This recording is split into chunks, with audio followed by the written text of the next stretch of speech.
आज भी वडोदरा के शाही परिवार का निवास स्थान लक्ष्मी विलास 19वीं सदी के अंत में बनाया गया एक बड़ा शानदार और विलासितापूर्ण जीवन का जीता जागता उदाहरण है।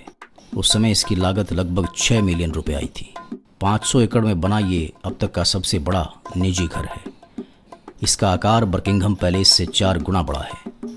गुजरात में सबसे प्रभावशाली राजा महाराजाओं के युग का ये महल इसके विस्तृत अंदरूनी हिस्सों में बनाए गए मोज़ाइक, झूमर और सुंदर कलाकृतियाँ और साथ ही हथियार और कला का एक प्रभावशाली कलेक्शन है। प्रसिद्ध आर्टिस्ट राजा रवि वर्मा की पेंटिंग, जिन्हें विशेष रूप से तत्कालीन बड़ौदा के महाराजा ने बनवाया था, महल की शोभा बढ़ा रही है। महल के सामने एक विशाल मैदान और एक गोल्फ कोर्स है।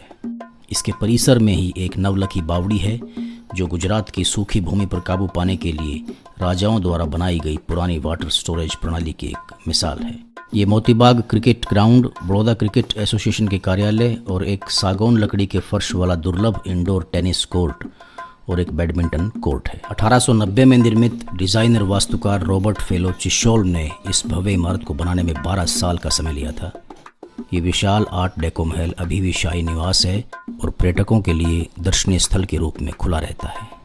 लक्ष्मी विलास पैलेस नागरिकों और पर्यटकों दोनों के लिए समान रूप से सबसे प्रभावशाली सौंदर्य आकर्षण में से एक है। इसका खुलने और बंद होने का समय सुबह 9:30 से शाम 5 बजे तक है। 1982 की फिल्म प्रेम रोग, 1993 में दिल ही तो है, 2016 में सरदार गब्बर सिंह और 2013 में ग्रैंड मस्ती सहित कई बॉलीवुड फिल्मों की शूटिंग यहाँ की गई है। नवलखी बावड़ी 1405 ईस्वी पूर्व की है और महल परिसर के भीतर एक प्रमुख आकर्षण है। एक छोटा सा चिड़ियाघर है जहां आप मगरमच्छों को भी देख सकते हैं। यहाँ विदेशों से लाकर पेड़ पौधे लगाए गए हैं। सयाजी बाग, जिसे कमाटी बाग के नाम से भी जाना जाता है, शहर के बीच में काफ़ी बड़ा और हरा भरा बाग है।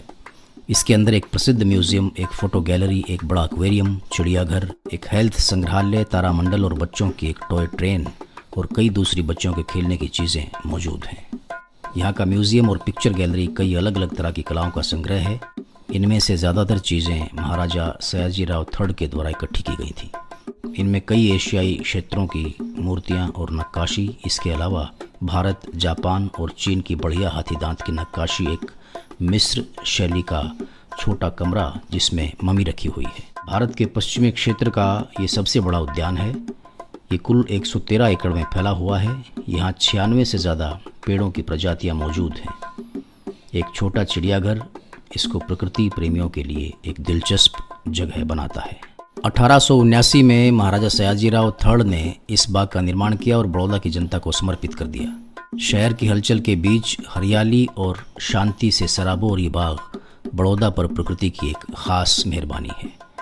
हर रोज़ यहाँ लगभग 2000 लोग टहलने, खेलने, पिकनिक मनाने या फिर आराम से बैठने के लिए आते हैं। बड़ौदा नगर निगम पर पार्क के प्रबंधन और रखरखाव की जिम्मेदारी है। गुजरात कृषि विश्वविद्यालय के पूर्व कुलपति M.H. मेहता के अनुसार सयाजी बाग में पौधों की प्रजातियों की एक बहुत बड़ी तादाद है, जिसमें अलग अलग प्रकार के पेड़, पौधे, झाड़ियाँ, बेलें और बड़ौदा पाम जैसी दुर्लभ प्रजातियाँ शामिल हैं।